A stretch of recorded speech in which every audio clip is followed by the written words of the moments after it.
Lionel Messi আর Cristiano Ronaldo ফুটবলের দুই অমর কিংবদন্তি। কিন্তু এখন প্রশ্ন একটাই, নতুন যুগের সেই নামটা কি আর্লিং হল্যান্ড? পেপ গার্দিওলা নিজেই বলছেন হল্যান্ড এখন মেসি রোনাল্ডোর পর্যায়ে। আর জানব কেন গার্দিওলার মুখে এমন কথা আর কিভাবে হল্যান্ড বদলে দিচ্ছেন ফুটবলের সংজ্ঞা। ইংলিশ প্রিমিয়ার লিগে আগুন ঝরাচ্ছেন নরওয়ের এই তরুণ গোল মেশিন। বোর্নমাউথের বিপক্ষে সিটির ৩-১ জয়ে জোড়া গোল করেছেন হল্যান্ড। মাত্র ১০ ম্যাচে ১৩ গোল আর সব প্রতিযোগিতা মিলিয়ে ১৭ গোল, মানে প্রতি ম্যাচে প্রায় ১.৩ গোল। আর আশ্চর্যের বিষয়, সিটির মোট ৩১ গোলের ১৭টাই এসছে হল্যান্ডের পা থেকে।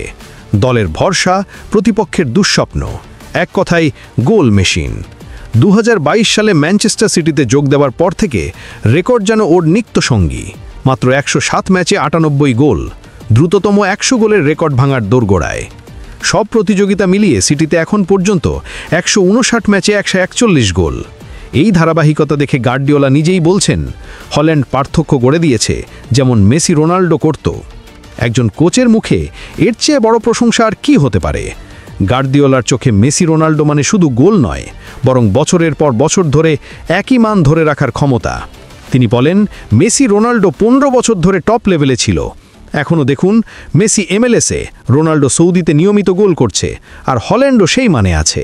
তার ভাষায় হল্যান্ডের সাফল্যের রহস্য হল তার মনোভাব, গোলের ক্ষুধা, শেখার আগ্রহ আর সেই নিখুঁত শট টেকনিক। যখন বলটা পায়ে লাগে মনে হয় ঘাস ফিসফিস করে বলে আমি গোল হব। তাহলে কি ফুটবলের নতুন রাজত্ব শুরু হয়ে গেছে? মেসি রোনাল্ডোর পর এবার সিংহাসনে উঠছে আর্লিং হল্যান্ড।